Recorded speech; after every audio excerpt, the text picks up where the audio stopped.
Jean chapitre 10, à partir du verset 17, 17 et 18. Jésus va dire, « Le Père m'aime parce que je donne ma vie pour la reprendre ensuite. Personne ne me l'enlève, mais je la donne de moi-même. J'ai le pouvoir de la donner et j'ai le pouvoir de la reprendre. Tel est l'ordre que j'ai reçu de mon Père. » Waouh! Alors, ce qui est extraordinaire, c'est que Jésus, là, en fait, on est dans une fête qui se passe à Noël, enfin, environ, au mois de décembre, pardon. Et Jésus est en train d'annoncer sa mort prochaine et sa résurrection. Donc, on est en décembre, pas que ce sera du côté du mois d'avril, mais vraiment de l'année suivante. Mais là, il ne parle pas comme une victime. Vous savez, parfois, on dit « Oh, on me persécute et on est victime ». Mais Jésus n'est pas une victime. Il n'est pas une victime impuissante devant les circonstances parce qu'il a choisi de donner volontairement sa vie. Ça fait partie du plan de Dieu pour lui. Et donc, il dit « Il n'y a personne qui prend ma vie, mais moi, je la donne volontairement ». Et pour être capable, en tant qu'homme, de donner sa vie, eh bien, Jésus a besoin de connaître et de vivre intensément l'amour du Père. Et c'est pareil pour nous. On ne sait pas ce que l'avenir nous réserve, mais on a besoin, nous aussi, de connaître cet amour du Père. De savoir que, quelles que soient les circonstances, nous sommes aimés de Dieu. Amen. Nous sommes aimés du Père. Nous avons cette relation avec lui. Et nous avons besoin de nous nourrir de son amour afin de tenir ferme dans les temps et les circonstances difficiles que nous sommes en train de vivre ou qui nous attendent. Amen. Alléluia. Et dans les évangiles, nous voyons qu'à plusieurs reprises, Jésus s'est esquivé au moment où le peuple voulait le faire mourir. Il n'a pas attendu le moment où il a été crucifié, mais à plusieurs reprises, le peuple voulait faire mourir Jésus. Et notamment, on voit dans Luc chapitre 4, donc c'est tout au début, les versets 28 à 30, et je vais lire dans la version du Semeur, où il avait encore, lorsqu'il était à Nazareth, après avoir dit que la parole de Dieu qu'il venait de lire était accomplie en lui, eh bien là aussi, en entendant ces paroles, tous ceux qui étaient dans la synagogue se mirent en colère. Ils se levèrent, entraînèrent Jésus hors de la ville, jusqu'au sommet de la montagne sur laquelle elle était bâtie, afin de le précipiter dans le vide. Mais il passa au milieu d'eux et s'en alla. Et une autre version dit, mais il traversa la foule comme un vent, les laissant tous stupéfaits. Donc Jésus, il ne se laisse pas faire quand ce n'est pas le moment. Mais il trouve un moyen, et c'est un moyen probablement surnaturel, parce que la foule le presse et le précipite dans le vide. Alors, essayez un peu à ce moment-là de vous retourner et de traverser la foule. Humainement, ce n'est pas possible, mais Dieu l'a aidé. En fait, spirituellement, c'est arrivé. Donc, c'est déjà pas facile de marcher à contre-courant dans un marché. Parfois, dans le marché, tout le monde va dans un sens et puis vous essayez de venir dans l'autre. Bonne chance. Mais ici, miraculeusement, Jésus a échappé à la mort parce que son heure n'était pas encore venue. Et il venait à peine de commencer ce qu'il était venu faire sur la terre, c'est-à-dire prêcher, enseigner, guérir, délivrer, sauver, ressusciter, bref, manifester la réalité du royaume de Dieu. Il est venu pour cela et il va l'accomplir jusqu'au bout, jusqu'au moment où son heure est venue. Point par point. Et nous sommes appelés, nous aussi, chacun d'entre nous, nous avons une destinée. Nous sommes appelés à accomplir point par point ce que Dieu a préparé d'avance pour nous, n'est-ce pas? Dans Éphésiens chapitre 2, verset 10, il nous est dit que il nous a créés pour de bonnes œuvres qu'il a préparées d'avance pour nous afin que nous les pratiquions. Lorsque nous sommes nés de nouveau, c'est comme s'il y avait tout un avenir qui s'ouvre devant nous, qui n'était pas là lorsque nous étions encore dans nos péchés. Mais lorsque Jésus nous sauve, lorsque nous passons du royaume des ténèbres au royaume de la lumière, il y a vraiment cette ouverture avec les bonnes œuvres qui sont déjà prêtes d'avance pour qu'on puisse les pratiquer. Amen. Et donc, Jésus a accompli la volonté de son Père point par point, mais il n'a pas essayé de courir après la persécution. Il n'a pas essayé de provoquer la persécution volontairement. En même temps, il n'a pas non plus essayé de l'arrêter par des compromis. Il a toujours marché dans la vérité et dans l'accomplissement de ce que son Père lui disait. Dans Jean chapitre 8, au verset 59, il est dit de nouveau, à ces mots, ils se mirent à ramasser des pierres pour les lui jeter, mais Jésus disparut dans la foule et sortit de l'enceinte du temple. Là aussi, il disparaît. On ne le voit plus. On essaye de le lapider. Et pourtant, quand on amène quelqu'un pour qu'il soit lapidé, je peux vous assurer qu'il y a des personnes qui l'entourent pour qu'il ne se sauve pas. Mais là, Jésus disparaît. Dans Jean 10, verset 39, donc qu'on verra tout à l'heure, là-dessus, les chefs des Juifs tentèrent à nouveau de se saisir de lui, mais il leur échappa, ou il échappa de leurs mains. Donc je pense qu'il y a des moments, il y a des temps où vraiment Dieu nous permet de fuir. Amen. De ne pas nous précipiter dans la persécution, mais la fuite est une bonne solution. Amen.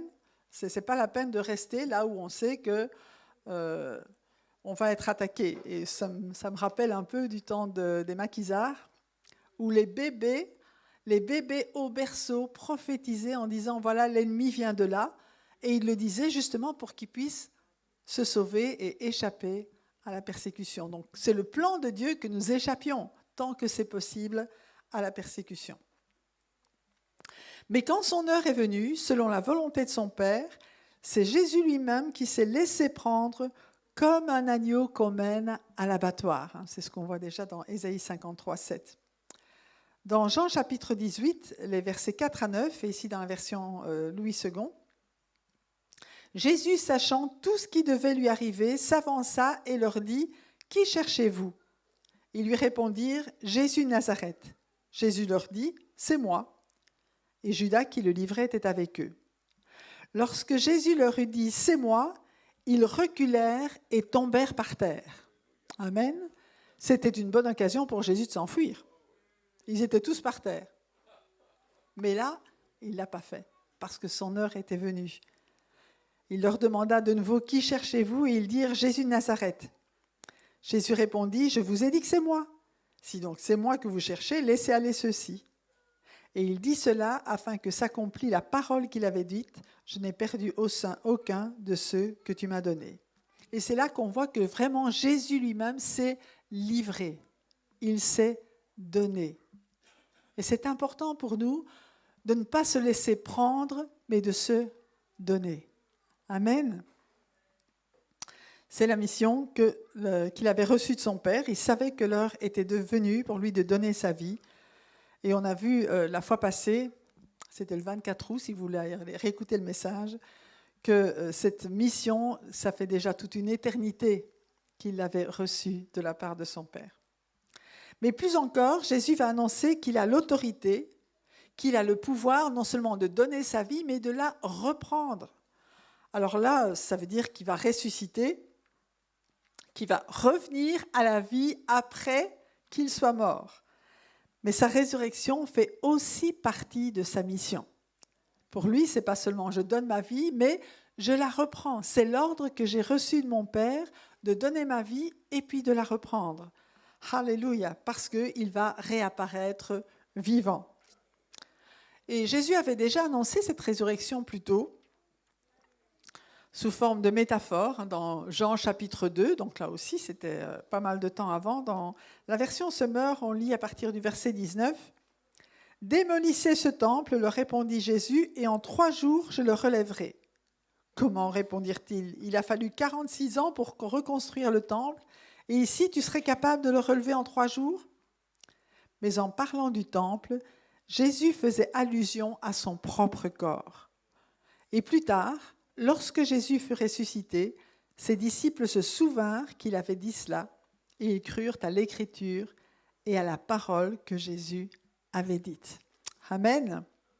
Le corps de Jésus était le temple de Dieu. lorsqu'il était sur la terre, le corps physique de Jésus, c'était le temple de Dieu. C'est là que Dieu habitait en plénitude.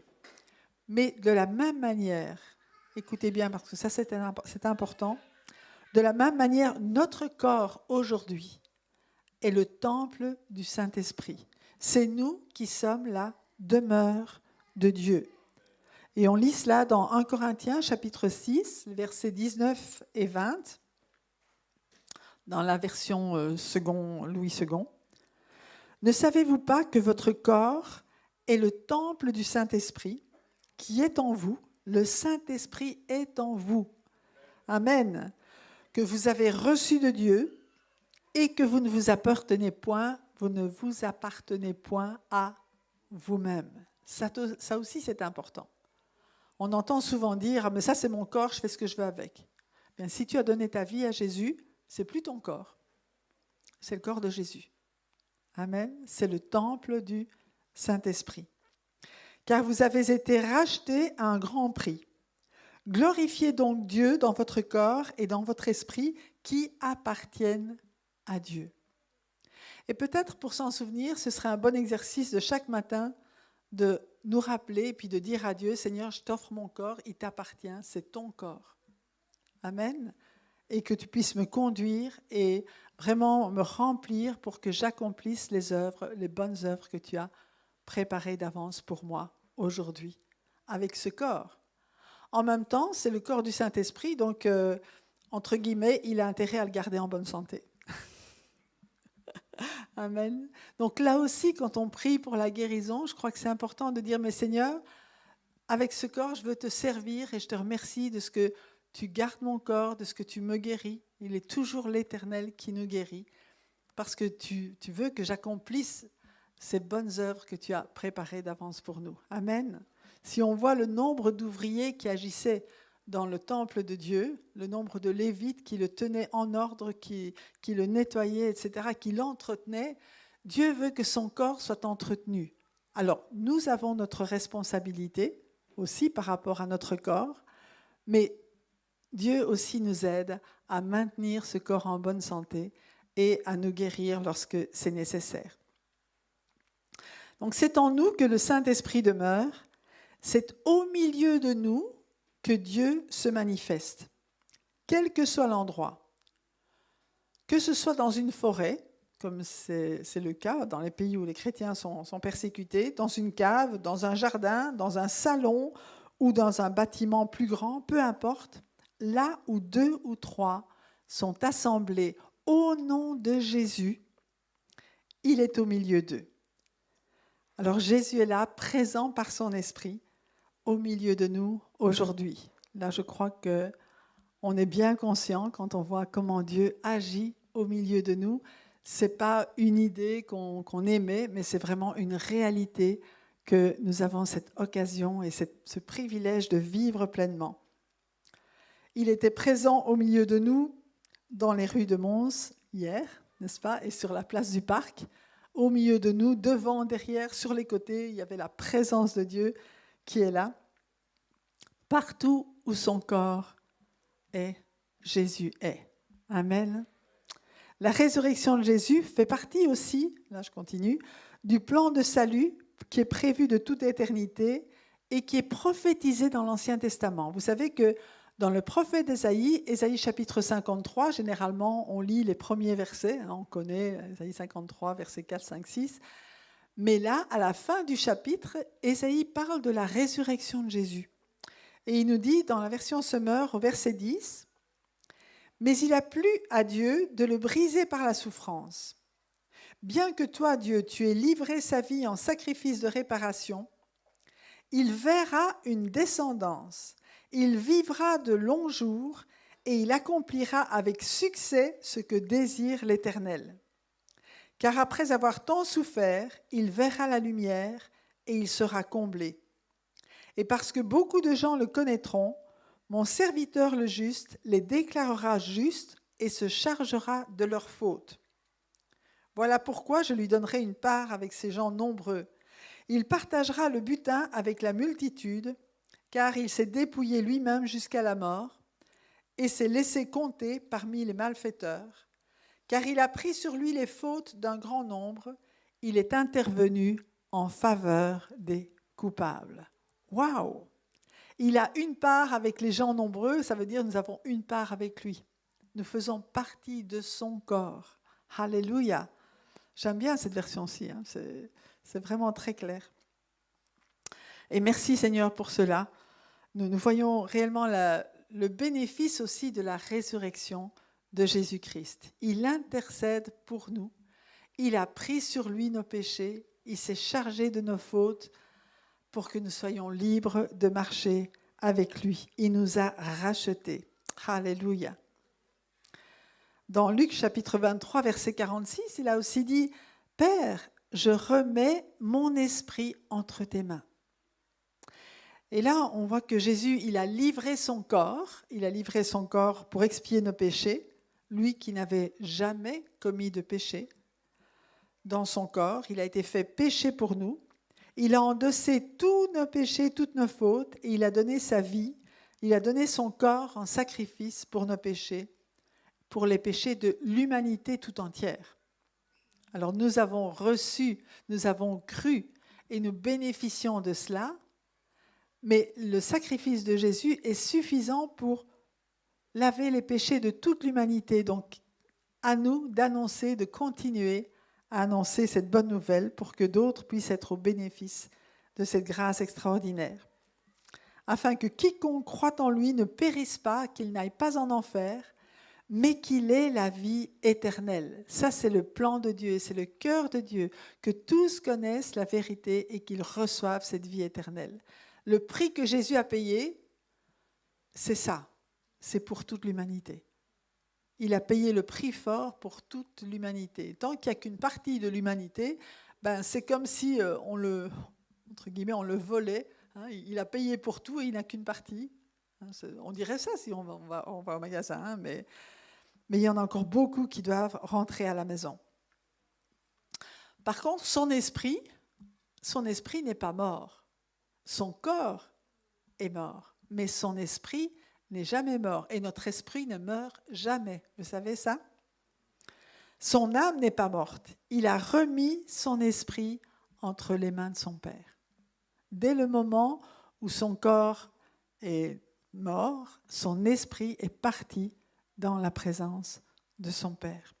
L'esprit ne meurt pas, il n'y a que le corps qui est mortel. Et l'esprit de Jésus, c'est l'esprit de Dieu qui donne la vie aux morts. Alléluia. C'est l'esprit, c'est le Saint-Esprit qui a ressuscité Jésus d'entre les morts. Et c'est le même esprit qui aujourd'hui nous donne la vie. Amen. C'est lui qui nous fait vivre la vie de Dieu. Il nous permet de vivre la vie de Dieu parce que le Saint-Esprit vit en nous.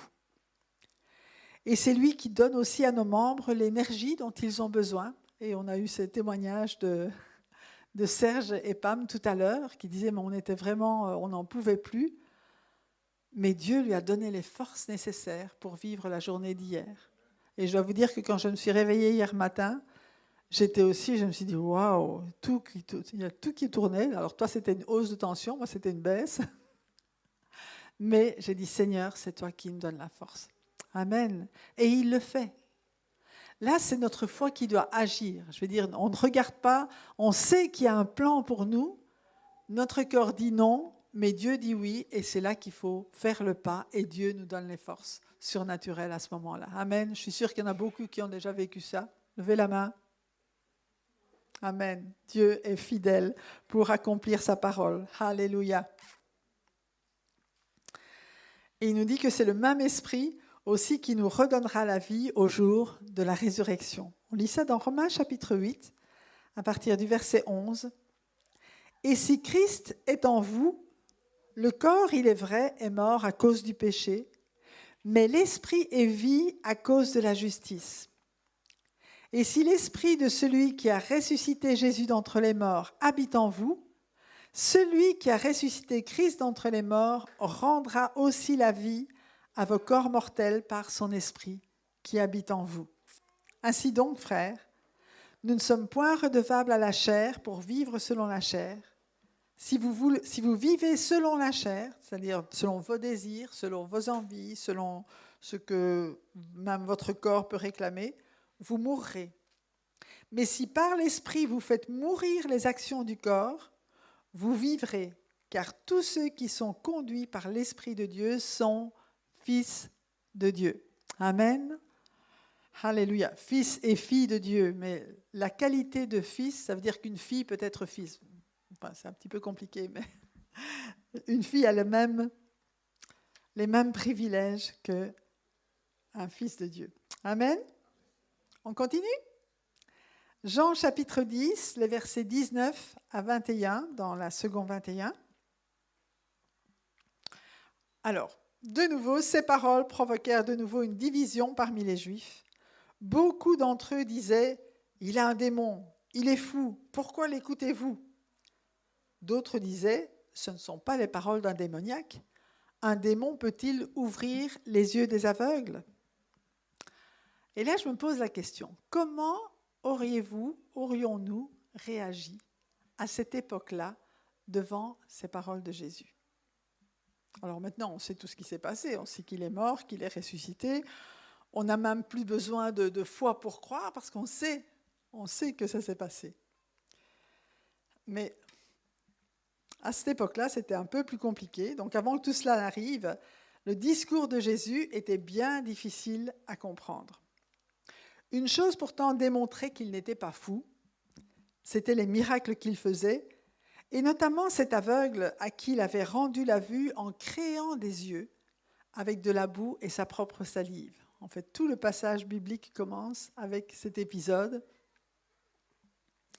Et vraiment, cet événement était à la base de tout le discours de Jésus dans Jean chapitre 9 et chapitre 10. Et on peut relire simplement quelques versets dans Jean 9, à partir du verset 4.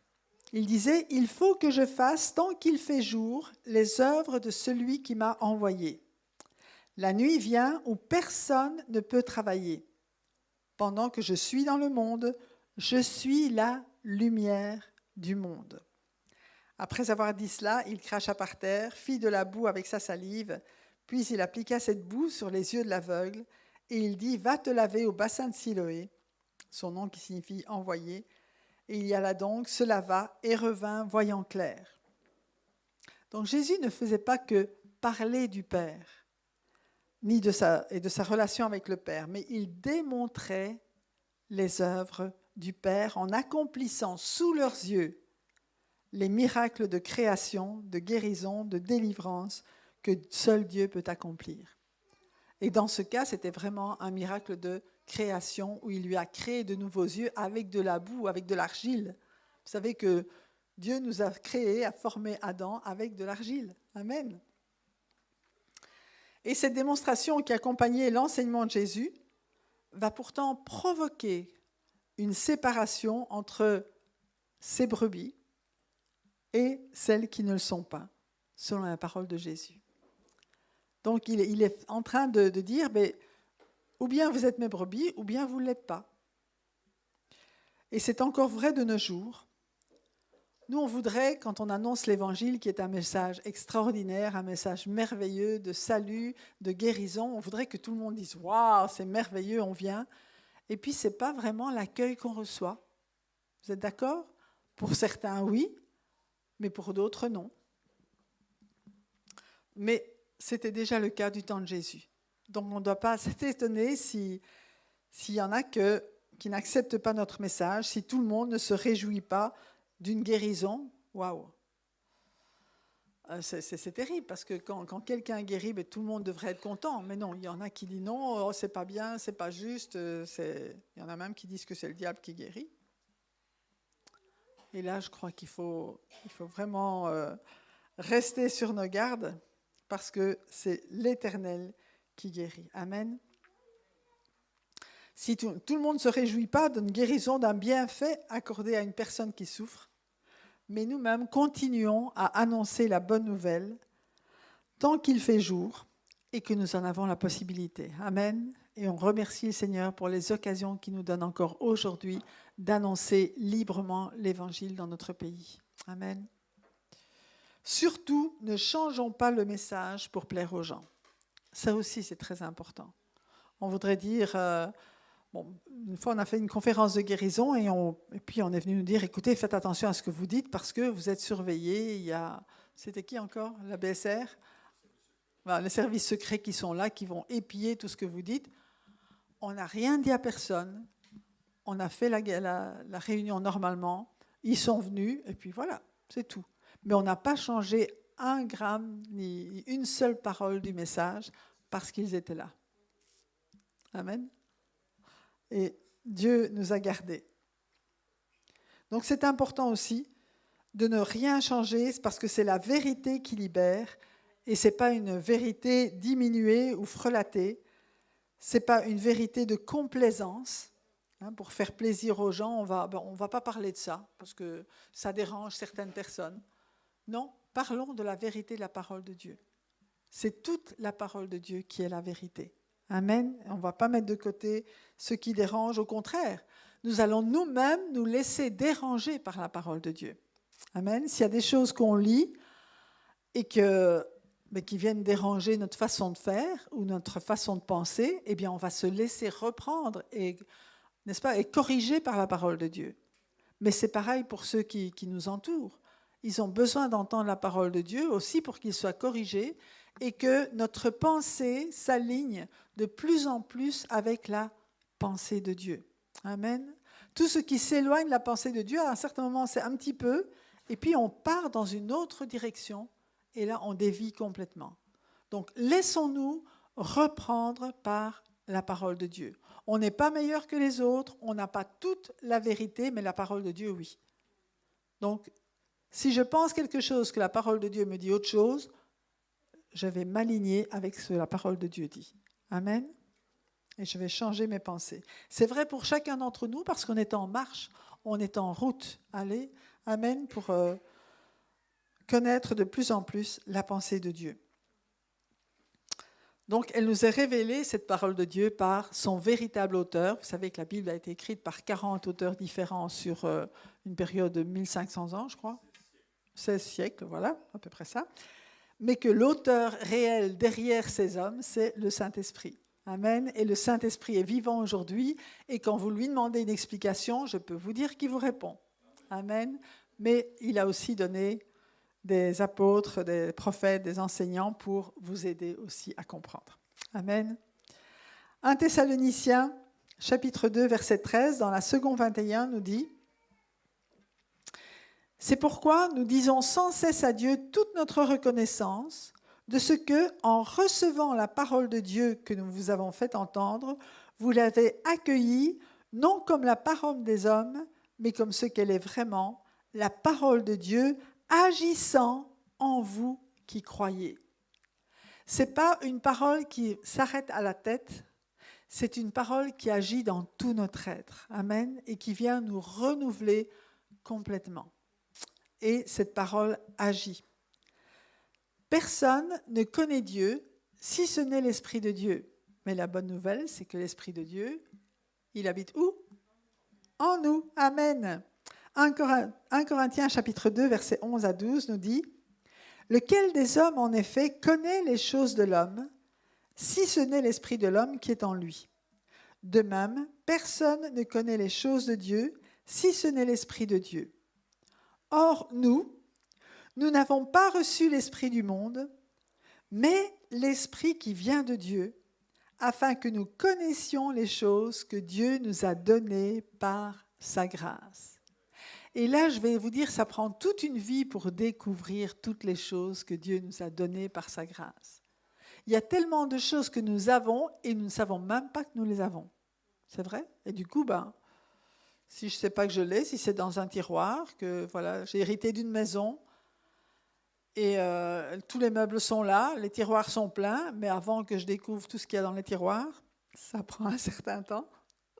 Avant que nous découvrions toutes ces merveilles de la parole de Dieu et tout ce que Dieu nous a donné.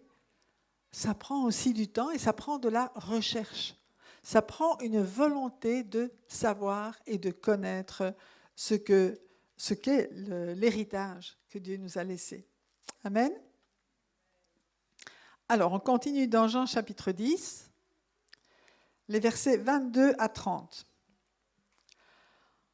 On célébrait alors à Jérusalem la fête de la dédicace. C'était l'hiver. Jésus marchait dans le temple sous le portique de Salomon, et les Juifs l'entourèrent et lui dirent « Jusqu'à quand nous laisseras-tu dans l'incertitude ?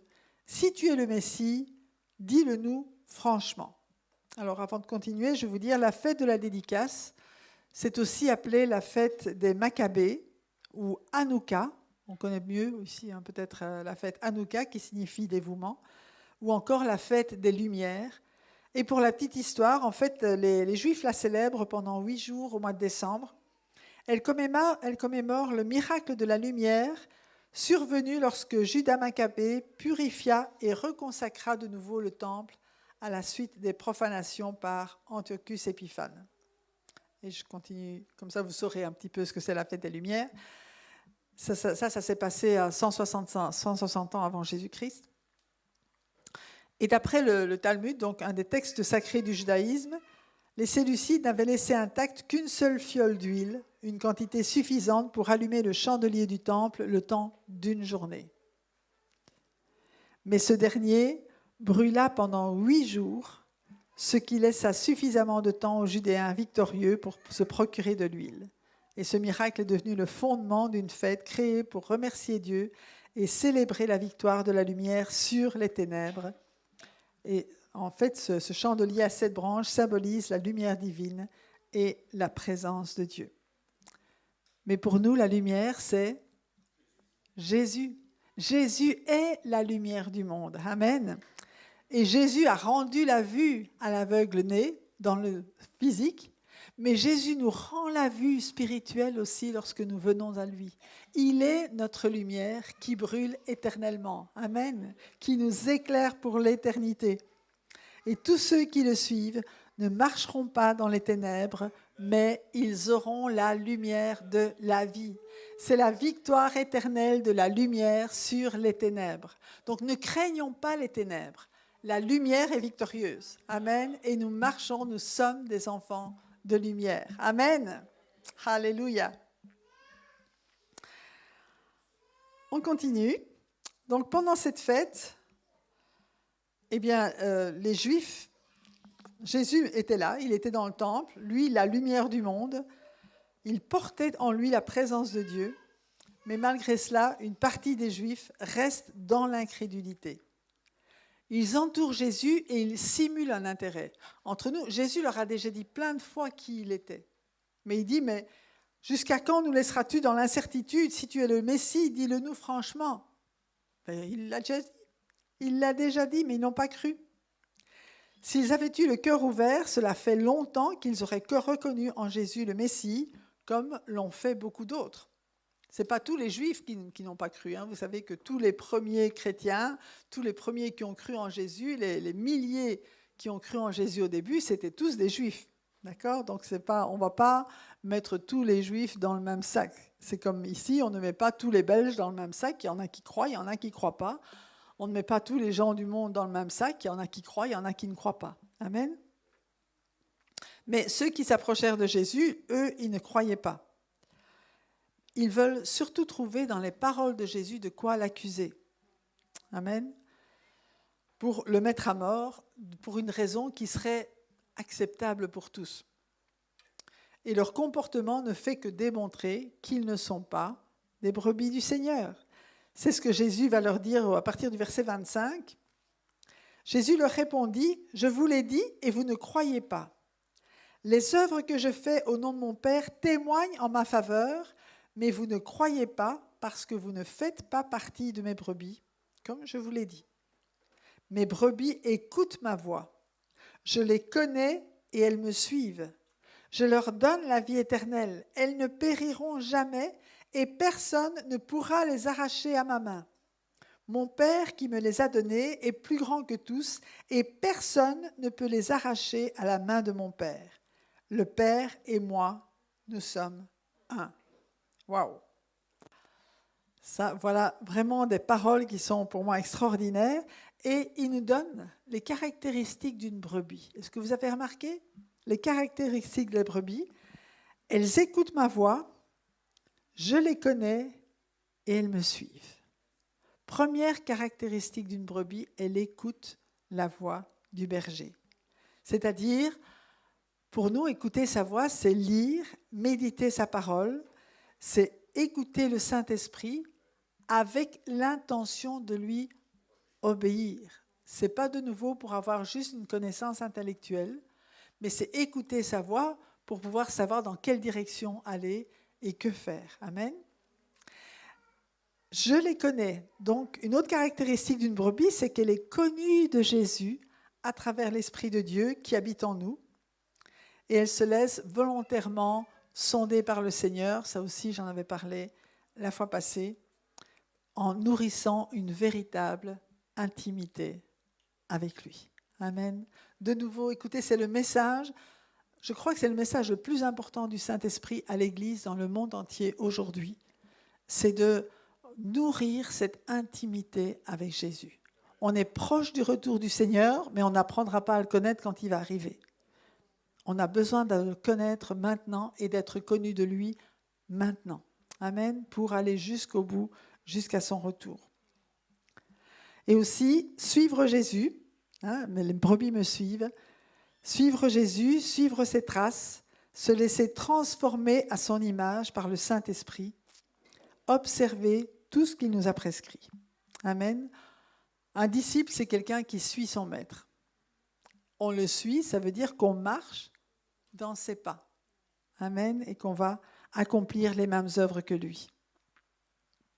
Dans Matthieu chapitre 28, les versets 18 à 20, Jésus s'approcha et leur dit « Tout pouvoir m'a été donné dans le ciel et sur la terre. Allez, faites de toutes les nations des disciples, baptisez-les au nom du Père, du Fils et du Saint-Esprit, et enseignez-leur à mettre en pratique tout ce que je vous ai prescrit. Et moi, je suis avec vous tous les jours jusqu'à la fin du monde. » Amen. Et dans Matthieu 7, versets 22 à 25, j'aime beaucoup lire la parole de Dieu, d'accord ? Je me dis, au moins, il y a une nourriture qui est là. Si mes paroles, vous les oubliez, ce n'est pas grave, mais la parole de Dieu est là. Et si vous voulez avoir les références, je peux vous les donner après. Matthieu chapitre 7, versets 22 à 25 nous dit, « Beaucoup me diront ce jour-là, « Seigneur, Seigneur, n'avons-nous pas prophétisé en ton nom ? N'avons-nous pas chassé des démons en ton nom ? N'avons-nous pas fait beaucoup de miracles en ton nom ? Alors je leur dirai ouvertement, je ne vous ai jamais connus. Éloignez-vous de moi, vous qui commettez le mal. C'est pourquoi, toute personne qui entend ces paroles que je dis et les met en pratique, je la comparerai à un homme prudent qui a construit sa maison sur le rocher. La pluie est tombée, les torrents sont venus, les vents ont soufflé et se sont déchaînés contre cette maison. Elle ne s'est pas écroulée parce qu'elle était fondée sur le rocher. Et puis, je ne vous dirai pas ce qui arrive à ceux qui écoutent et qui ne mettent pas en pratique. Vous le savez très bien, la maison s'effondre parce qu'elle n'a pas de base solide. Et c'est important parce qu'au verset 28, il leur dit « Je leur donne la vie éternelle, personne ne les ravira de ma main. » Ça, c'est extraordinaire. Personne ne les ravira de ma main. Ça, c'est un verset aussi qui m'a gardé. Vous savez, dans les moments de doute où on dit « Seigneur, est-ce que je suis vraiment à toi, etc. » Et je suis sûre qu'il y en a qui traversent parfois ces moments de doute. Mais ce « personne ne les ravira de ma main », là, c'était pour moi une assurance. Amen. Je me suis approchée de Jésus, je suis venue à lui, donc personne ne peut me ravir de sa main. Mais ce qui veut dire aussi, il va continuer en disant « Mon Père me les a donnés et personne ne peut les ravir de la main de mon Père. » Et je pense que là, il disait aux Juifs « Oh, même si vous me tuez, il y a encore mon Père qui est là et qui les tient. » Et là, c'est vraiment aussi une assurance. C'est mon Père qui me les a donnés et puis personne ne peut les ravir de la main de mon Père. Non seulement nous appartenons à Jésus, mais nous appartenons au Père. Jésus disait « Mon Père est votre Père. Mon Père vous aime comme il m'aime. » C'est extraordinaire d'être aimé par notre Papa du ciel.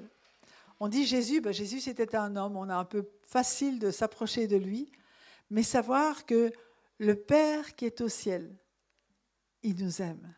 Il nous aime d'un amour éternel et que personne ne peut nous ravir de sa main. Amen. Ça vous encourage, hein? Alléluia. Amen. Alléluia. C'est Dieu qui nous garde dans sa main. Rien ne pourra nous séparer de l'amour de Dieu manifesté en Jésus-Christ, que nous lisons dans Romains chapitre 8, versets 38 et 39. En effet, j'ai l'assurance que ni la mort, ni la vie, ni les anges, ni les dominations, ni le présent, ni l'avenir, ni les puissances, ni la hauteur, ni la profondeur, ni aucune autre créature ne pourra nous séparer de l'amour de Dieu manifesté en Jésus-Christ, notre Seigneur. Amen.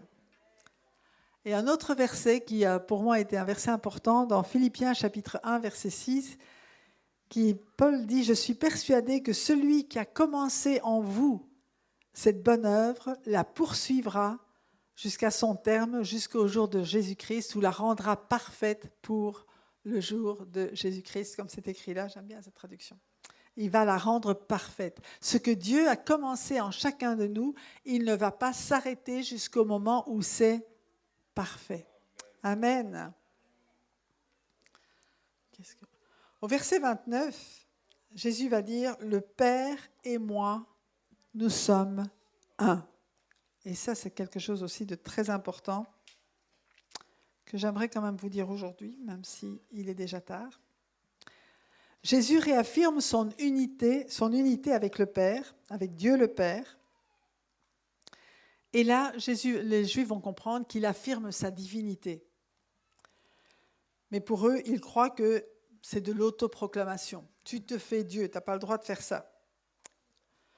Et ça va les mettre en colère parce qu'ils ne reconnaissent même pas Jésus comme le Fils, ni comme le Fils de Dieu, ni comme la parole de Dieu faite chair, a fortiori.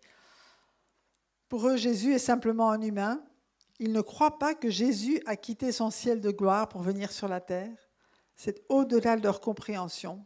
Et comme ils ne comprennent pas et qu'ils n'essayent pas de comprendre, quand on ne sait pas, qu'on ne comprend pas, on dit non, c'est pas vrai. Et aujourd'hui, c'est pareil, hein.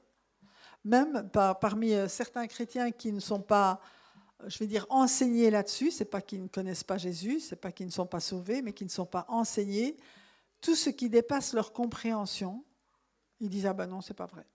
Moi, je ne vis pas ça, donc ce n'est pas vrai. » Mais on sait que le Saint-Esprit est plus grand que ça et qu'il est en train de les réveiller. Amen. Mais plus tard, avec ses disciples, Jésus ira encore plus loin. Moi et le Père, nous sommes un. On est parti de là. Écoutez ce qu'il nous promet et comment Jésus prie le Père pour nous. Jésus est en train de prier le Père pour nous de cette manière. Jean chapitre 17, à partir du verset 20, il dit « Je ne prie pas pour eux seulement, donc pas seulement pour mes disciples qui sont là devant moi, mais encore pour tous ceux qui croiront en moi à travers leurs paroles, c'est-à-dire nous. » Donc il prie pour nous là. « Afin que tous soient un, comme toi, Père, tu es en moi, et comme je suis en toi, afin qu'eux aussi soient un en nous. » Pas seulement un en horizontal, mais un en nous, en Jésus. « Pour que le monde croie que tu m'as envoyé. Je leur ai donné la gloire que tu m'as donnée, afin qu'ils soient un comme nous sommes un, moi en eux et toi en moi, afin qu'ils soient parfaitement un, et qu'ainsi le monde reconnaisse que tu m'as envoyé et que tu les as aimés comme tu m'as aimé. Père, je veux que là où je suis, ceux que tu m'as donnés soient aussi avec moi, afin qu'ils contemplent ma gloire, la gloire que tu m'as donnée parce que tu m'as aimé avant la création du monde. Père juste, le monde ne t'a pas connu, mais moi je t'ai connu, et ceux-ci ont reconnu que tu m'as envoyé. Je leur ai fait connaître ton nom et je le leur ferai connaître encore, afin que l'amour dont tu m'as aimé soit en eux et que moi je sois en eux. Alors on aura l'occasion d'étudier ce passage-là plus en profondeur, mais l'unité que Jésus a avec son Père, le Père et moi, nous sommes un, c'est la même unité que nous avons avec Jésus et avec le Père. Et en même temps, on est un. Jésus a un seul corps. D'accord ? Il n'a pas 36 corps divisés dans les différentes dénominations. On est d'accord ? Il a un seul corps. En lui, nous sommes un. C'est pas, on va essayer de faire l'unité quand même. Hein ? On va quand même essayer, on va croire que Dieu va nous unir. Non, non, non, non. Dieu ne va pas nous unir. Il l'a déjà fait. En Jésus, si nous sommes en Jésus, nous sommes un avec tous ceux qui sont en Jésus. Amen. Et il faut vivre en le sachant, en reconnaissant que nous sommes un avec tous ceux qui sont en Jésus. Et plus nous allons être en Jésus dans la mesure où plus nous allons nous rapprocher du cœur du Père, plus nous allons vivre cette intimité, plus nous allons regarder autour de nous et voir tous ceux qui vivent la même intimité et réaliser que nous sommes un. Amen. Lorsqu'on était en train de chanter dans les rues les mêmes chants hier, c'était aussi une manifestation. On ne proclamait pas « Ah, nous sommes unis », on proclamait « Nous aimons Jésus ». Et notre unité était démontrée à travers notre adoration du même Seigneur. Amen. Et c'est comme ça que le monde va connaître que Jésus a été envoyé par le Père. Quand il va voir et que nous allons prendre de plus en plus conscience de cette unité qui existe et qu'on ne doit pas fabriquer avec des moyens humains. On ne va pas fabriquer l'unité avec des compromis. On va vivre l'unité dans notre unité avec Jésus-Christ. Amen. Alléluia. Ça, c'est ce que je voulais vraiment insister là-dessus.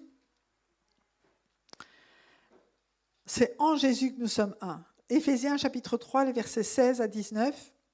« Je prie qu'il vous donne, conformément à la richesse de sa gloire, d'être puissamment fortifiés par son esprit dans votre être intérieur, de sorte que le Christ habite dans votre cœur par la foi. » C'est ça l'important, que Jésus vive en nous.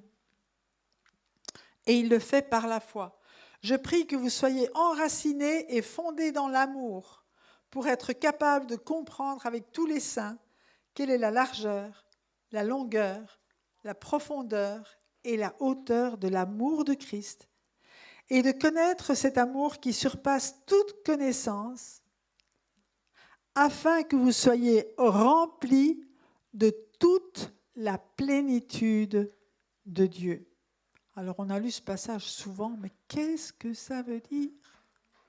Que nous soyons remplis de toute la plénitude de Dieu, de la même manière que toute la plénitude de Dieu habitait en Jésus. Toute la plénitude de Dieu veut habiter dans le corps de Christ, dans son Église, pas dans une personne toute seule, même si nous sommes le temple chacun de Saint-Esprit, chacun pour sa part. Mais la plénitude, c'est dans l'unité du corps de Christ. Amen. Et c'est le Saint-Esprit qui fait ces choses qui vont au-delà de notre compréhension. Et au chapitre 4, il continue. « Je vous encourage donc, moi, le prisonnier dans le Seigneur, à vous conduire d'une manière digne de l'appel que vous avez reçu, en toute humilité et douceur, avec patience, supportez-vous les uns les autres. » Ça, c'est la manifestation de l'unité sur cette terre. C'est pas « Waouh, toute la plénitude de Dieu habite en moi. » Elle n'est pas en toi. Hein? Non. Humilité, douceur, s'aimer, se supporter les uns les autres. C'est la plénitude du caractère de Jésus en nous, en fait. Amen. C'est ça que Dieu est en train de faire.